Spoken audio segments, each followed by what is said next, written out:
Bonsoir à tous, je suis ravie de vous retrouver en ce mercredi 22 octobre pour votre journal sur TV Vendée.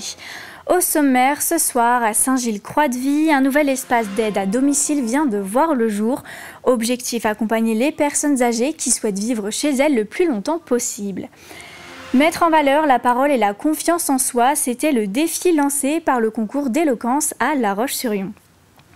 Et puis on terminera avec une note artistique et élégante. Deux pointures internationales de la danse classique, Elsa Godard et Alistair Madin, étaient de passage aux Herbiers pour partager leur passion. On commence ce journal avec Météo France qui place la Vendée en vigilance orange pour vent violent et vigilance jaune pour orage, pluie, inondation et vagues submersion, notamment lors des marées hautes de 6h et 18h15 ce jeudi 23 octobre. Le vent d'ouest, déjà fort cette nuit, va encore se renforcer jusqu'à 150 km/h sur le littoral et jusqu'à 110 dans les terres au passage des averses les plus fortes. Face à l'alerte préfectorale, la ville des Sables-d'Olonne a pris plusieurs mesures. Les passeurs ne navigueront pas et les cimetières resteront fermés. Le préfet, quant à lui, a appelé à la prudence, éviter les déplacements et rester éloigné du littoral. Vous connaissez sans doute le Marais Poitevin, ce territoire unique entre Vendée, Charente-Maritime et Deux-Sèvres. Mais quel sera son avenir? C'est la grande question posée lors d'un colloque organisé à Benay la semaine dernière. Au cœur des échanges, la gestion de l'eau, le changement climatique et l'avenir agricole de ce vaste espace naturel.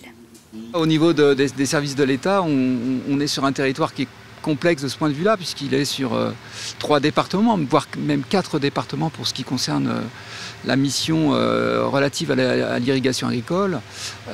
C'est 2 régions administratives, donc ça nécessite de pouvoir trouver faire de la coordination, trouver des espaces où on va harmoniser un certain nombre de choses, les synchroniser si possible. Donc déjà de ce point de vue-là, il y a une nécessité qui est importante pour considérer de manière un peu unique ce territoire. Les enjeux dans le Marais sont peut-être encore plus forts qu'ailleurs, parce que les zones humides, on sait le rôle important qu'elles ont dans la rétention de l'eau, dans la gestion de l'impact sur les sols, l'impact sur les cultures. C'est aussi l'évolution de l'agriculture vers l'agroécologie. C'est quelque chose qu'il faut définir, qu'il faut observer. Et les évolutions sont souvent lentes, considérées comme trop lentes. C'est le lieu aussi de conflits d'usage. Et moi qui suis quelqu'un qui cherche à la fois la modération et la coordination des discours, je pense que c'est un lieu d'expérimentation très intéressant. Aujourd'hui, seule une facture sur 10 est dématérialisée, mais dès le 1er septembre 2027, toutes les entreprises assujetties à la TVA devront passer à la facture électronique. Objectif, simplifier les échanges, gagner du temps et lutter contre la fraude fiscale. En Vendée, près de 88 000 entreprises sont concernées par cette transition numérique qui débutera dès 2026 pour les plus grandes. 2 temps de la réforme. Premier temps, le 1er septembre 2026, où toutes les entreprises, tous les assujettis devront être capables de recevoir une facture électronique. Et il sera demandé aux seules grandes entreprises et aux ETI d'émettre ces factures électroniques. Et deuxième temps, 1er septembre 2027, où tout le monde devra être en capacité d'émettre et de recevoir ces factures électroniques, sachant que à compter de mars 2026, on va avoir une opération pilote avec des plateformes agréées qui vont choisir des entreprises de différents secteurs pour que l'échantillon soit représentatif. Et donc on aura grandeur nature un premier essai sur le déploiement de la facturation électronique. Un nouvel élan pour l'aide à domicile dans le pays de Saint-Gilles. Avec une population qui vieillit, 15% de seniors en plus depuis 2015, les besoins ne cessent de croître. Pour y répondre, l'association Adamad vient d'inaugurer ses nouveaux locaux à Givran afin de mieux accompagner les aînés et leur permettre de rester chez eux plus longtemps. Reportage signé Grégoire de Châtillon. Plus grand, plus spacieux, le nouveau bâtiment de l'association Adamad du pays de Saint-Gilles a été inauguré à Givran. Opérationnel depuis le mois de mai, son slogan est « prendre soin et bien plus. L'ADAMAD, c'est l'association départementale d'accompagnement et de maintien à domicile. Nous avons des services de soins à domicile, des services d'aide, des hébergements temporaires, accueil de jour, portage de repas, équipe spécialisée Alzheimer et équipe d'adaptation et de réadaptation. C'est ici, sous ce toit, qu'on établit la logistique, qu'on organise les plannings des aides-soignantes et des aides à domicile, des aides essentiellement pour les personnes âgées. J'ai une liste de personnes à m'occuper sur la matinée, entre 5 et 6 personnes, voilà, sur le canton de Saint-Gilles-Croix-de-Vie. Voilà, à la fin de la tournée, je reviens, je dépose la clé avec la voiture et j'ai un temps de transmission avec mes collègues. Après, on est accompagné par des aides à domicile qui, elles, vont prendre le relais pour les tâches de la vie quotidienne, courses, ménage. Les demandes sont de plus en plus nombreuses. C'est la conséquence d'une population qui vieillit et encore plus sur ce territoire du littoral. Ici, celui de Saint-Gilles-Croix-de-Vie, qui est un des territoires qui est en tension très forte par rapport à l'accompagnement, puisque on a évidemment des populations qui à la fois vieillissent, comme sur tous les territoires vendéens, mais accueillent beaucoup. Le territoire de Saint-Gilles-Croix-de-Vie est très attractif, et donc on voit bien que ce territoire est en forte demande, voire même en forte tension. Donc tous les partenaires, notamment ici celui de l'ADAMAD, qui nous permettent d'accompagner ces populations dans leurs besoins essentiels, qui est celui du vieillissement, du bien vieillir, et bien sont très importants.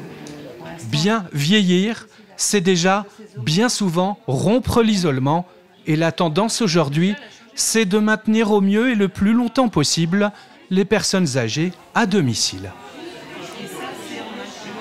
Connaissez-vous l'art de l'éloquence, cet art de bien parler, de convaincre et de s'exprimer avec aisance? Porté par l'association des membres de l'Ordre des Palmes académiques et de la Société des membres de la Légion d'honneur, ces concours permettent de rencontrer des orateurs expérimentés. L'objectif est de valoriser la parole comme véritable outil de réussite et d'engagement. Et pour les participants, un diplôme d'éloquence à valoriser sur le CV, accompagné d'une bourse de 150 €.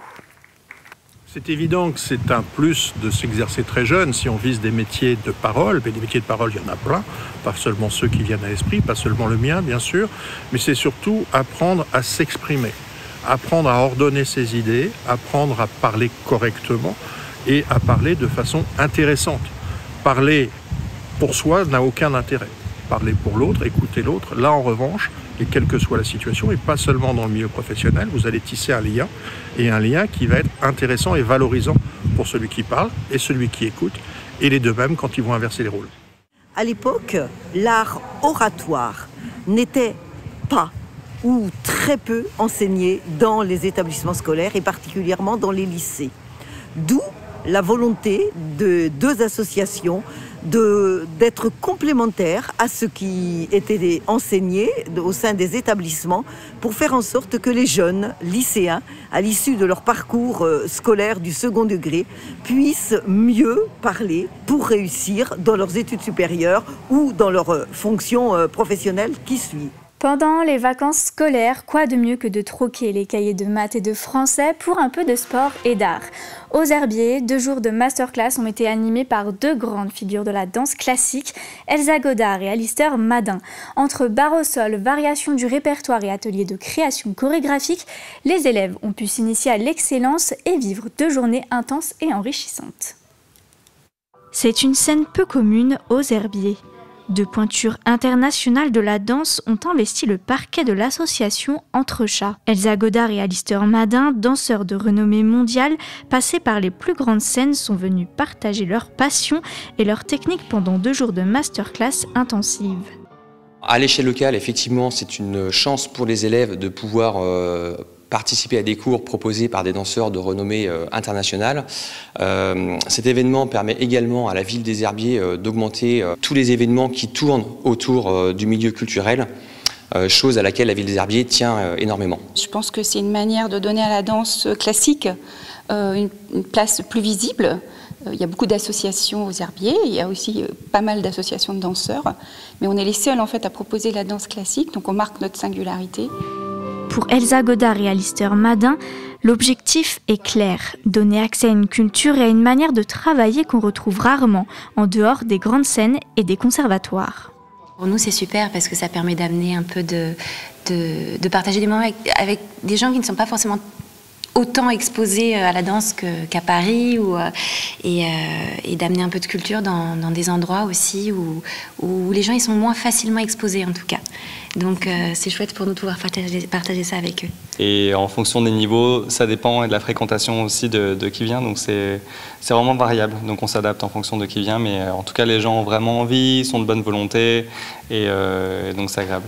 Parmi les stagiaires, Clotilde participe pour la 2e fois. Elle revient avec des étoiles dans les yeux, impatiente de retrouver cette exigence et cette énergie unique.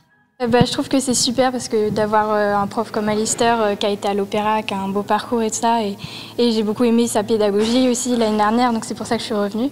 Et aussi il y a Elsa Godard cette année, donc je me suis dit que c'était aussi une opportunité en plus pour avoir des corrections, des conseils. Cette expérience intense rappelle que la danse d'exception peut se vivre partout.